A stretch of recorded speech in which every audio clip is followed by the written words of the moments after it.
नमस्कार, हस्तक्षेप में आपका स्वागत है। मैं हूं अमलेंदु उपाध्याय। देश में राजनीतिक गतिविधियां शुरू हो गई हैं और लोकसभा चुनाव की तैयारियां शुरू हो गई हैं। सत्ता पक्ष और विपक्ष की तरफ से अपनी अपनी तैयारियां जारी हैं। रोज़ लगातार कहीं ना कहीं कोई ना कोई चुनावी जनसभा हो रही है और हर दल अपनी तरफ से अपने अपने तर्क पेश कर रहा है।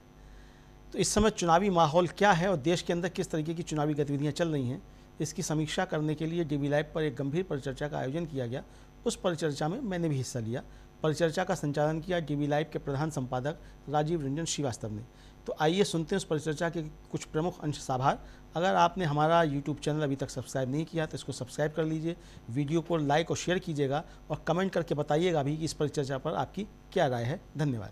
सुनते हैं इस परिचर्चा के कुछ प्रमुख अंश साभार। क्यों यहां से मुस्लिम लीग से लेकर मुस्लिम आबादी और मंगलसूत्र तक जाना, और सब में मांस मछली भी बीच में, और जहां जहां जैसे जैसे आगे बढ़े हैं वैसे वैसे मुंह की खानी पड़ी है।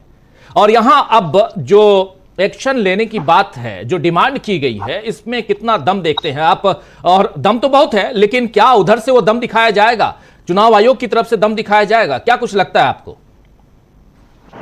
देखिए राजीव जी, आपने मां शब्द की बात कही, अक्षर की, तो असल में मां के साथ मैं भी एक शब्द बनता है मां से, तो वे मैं ही बात करते हैं। आज भी अलीगढ़ में उन्होंने कहा कि मैंने हज का कोटा बढ़ाया है।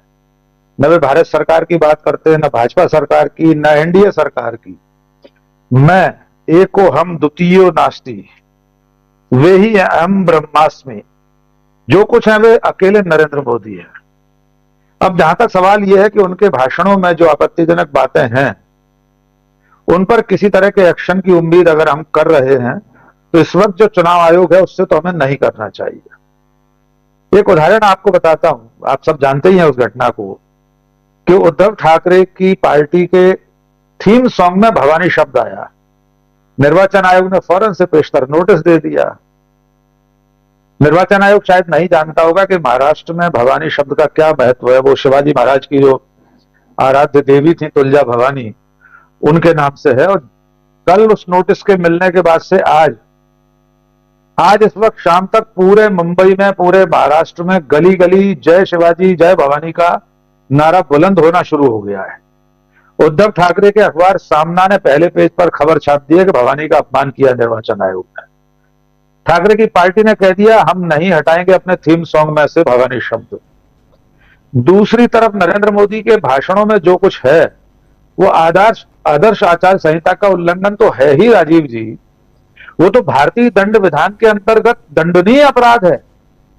दो वर्गों के बीच में वैमनस्य फैलाने वाली जो धारा 153 या 154, मैं अगर भूल रहा हूं जी, उसके अंतर्गत किसी भी तरह से लिखित में, बोली में, संकेतों में, अगर इशारे में भी अगर आप कोई ऐसी बात कहते हैं जो धर्म के आधार पर, भाषा के आधार पर, वर्ग के आधार पर दो समुदायों के बीच में नफरत फैलाने का काम करता हो, ऐसा आपका कोई भी कृत्य, तो वो तो IPC में अपराध है।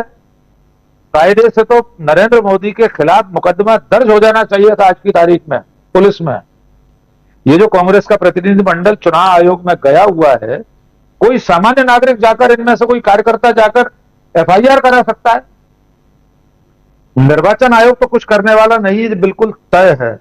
क्योंकि हम और आप कई बार कह चुके हैं, मैं तो हर बार दोहराता हूं कि भारत का निर्वाचन आयोग NDA सरकार, नरेंद्र मोदी की सरकार का एक घटक दल है। उनके गठबंधन में शामिल एक पॉलिटिकल पार्टी है। उससे ऐसी कोई उम्मीद नहीं करना चाहिए। आज एक कार्टून वायरल हो रहा है राजीव जी, हमारे दर्शकों के संज्ञान में आया हो, शायद ना आया हो। उस कार्टून में TN शेषन साहब स्वर्ग से बैठकर रीढ़ की हड्डी दिखा रहे हैं और भारत के निर्वाचन आयोग से कह रहे हैं कि ये ले लो, इसकी तुम्हें जरूरत है, अगर इसे लगवाने से तुम्हारी रीढ़ की हड्डी, तुम्हारा काम करने का जमीर जिंदा हो जाए तो इस रीढ़ की हड्डी को ले लो मुझसे। स्वर्ग से TN शेषन साहब रीढ़ की हड्डी दिखा रहे हैं। लेकिन निर्वाचन आयोग तो रीढ़ की हड्डी तब लगवाता जब वो जीवित भी होता। वो तो मृत प्राय है, उसे कुछ दिखाई नहीं दे रहा। एक और बात चल रही है, कई लोगों ने धृतराष्ट्र लिखा निर्वाचन आयोग को, तो कहा यह गया धृतराष्ट्र कहना भी उचित नहीं है। धृतराष्ट्र को दिखाई नहीं देता था, लेकिन उन्हें सुनाई जरूर देता था। भारत के निर्वाचन आयोग को तो सुनाई भी नहीं दे रहा। अगर सुनाई दे रहा होता तो नरेंद्र मोदी न केवल चुनाव आदर्श आचार संहिता के आरोप में प्रचार से वंचित हो जाते, उनकी पात्रता, उनका प्रत्याशी होना भी बाधित हो सकता है इस अपराध में। जी लेकिन वो उम्मीद हमें नहीं करना चाहिए।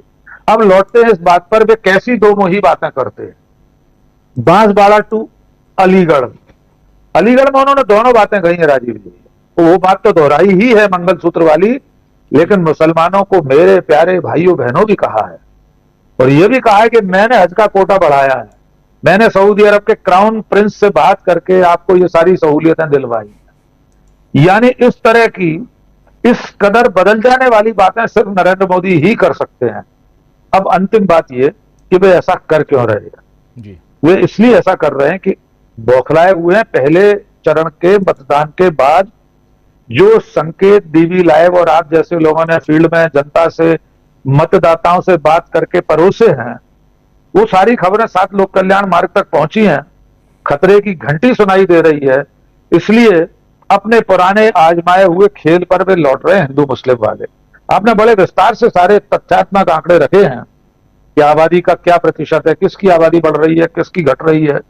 उसके बावजूद उन्हें ऐसा लगता है कि उनका लक्ष्य जिन मतदाताओं पर है, उनका अपना जो कोर वोटर है, उसे उनकी बातें बड़ी अच्छी लगती हैं। उन्हें लग रहा है कि जो थोड़ा बहुत बेरोजगारी, महंगाई पर इधर उधर हो सकता था, उस अपने वाले वोटर को वापस लाने के लिए नफरत के सिवा और कोई दवा उसे नहीं दी जा सकती। इसलिए अभी अगले 6 चरणों में यह अभियान बढ़ने वाला है राजीव जी। माननीय नरेंद्र मोदी जी हर बार हमारी आपकी अपेक्षाओं को तोड़ते हुए, हम सोचते हैं शायद अब इससे वे नीचे के स्तर पर नहीं जाएंगे, पर अगली बार वे अपना ही रिकॉर्ड तोड़ देते हैं, उससे भी नीचे के पायदान पर खड़े होकर देश को संबोधित करते हैं। जी राजीव जी। जी बिल्कुल बिल्कुल। कांग्रेस का प्रतिनिधिमंडल गया, उसके बाद भाजपा का भी एक प्रतिनिधिमंडल जो है वो आज पहुंच गया चुनाव आयोग। भाजपा का जो प्रतिनिधिमंडल गया है चुनाव आयोग, वो भाजपा नेता तरुण चुग के नेतृत्व में गया है। और डिमांड क्या की गई ये जरा सुन लीजिए, हंसी आएगी आप लोगों को। जिस तरह राहुल गांधी लगातार देश में भाषा एवं प्रांत के नाम पर लड़ाने का षड्यंत्र रच रहे हैं, उसके बारे में हमने आज चुनाव आयोग से शिकायत की है। भाजपा के तरुण चुग कह रहे हैं इस बार देश को उत्तर और दक्षिण के बीच में दरार डालकर लड़ाने का एक षड्यंत्र कांग्रेस ने रचा है। उन्होंने अपने भाषणों में, राहुल गांधी ने अपने भाषणों में उत्तर और दक्षिण की लड़ाई के लिए पूरा प्रयास किया। उत्तर और दक्षिण लड़ ले, देश तरक्की कर रहा है, लेकिन राहुल गांधी देश को टुकड़ों में बांटने की कोशिश कर रहे हैं। हमने इसको लेकर लिखित में शिकायत की है और कठोर कार्रवाई की मांग की है। भाजपा सभी भाषाओं का सम्मान करती है। यह है आज का राहुल गांधी का। जरा सुनील शुक्ला जी आपका कमेंट चाहूंगा। राहुल गांधी के ऊपर प्रधानमंत्री नरेंद्र मोदी ने भी आज अलीगढ़ में जो भाषण दिया उसमें राहुल गांधी, मनमोहन सिंह से राहुल गांधी पे वो चले आए आज राहुल गांधी का जिक्र कर रहे थे, लेकिन बातें वही और उसमें कुछ और बातें जो उनकी मजबूरी थी अलीगढ़ में करना, और वो अभी डॉक्टर राकेश पाठक जी बता भी रहे थे। कैसे देखा जाए इसको? आशा है ये वीडियो आपको पसंद आया होगा। इसको ज़्यादा से ज़्यादा शेयर करें, लाइक करें, सब्सक्राइब करें चैनल को, फेसबुक पेज को फॉलो करें और ज़्यादा से ज़्यादा इसको सब्सक्राइब करें।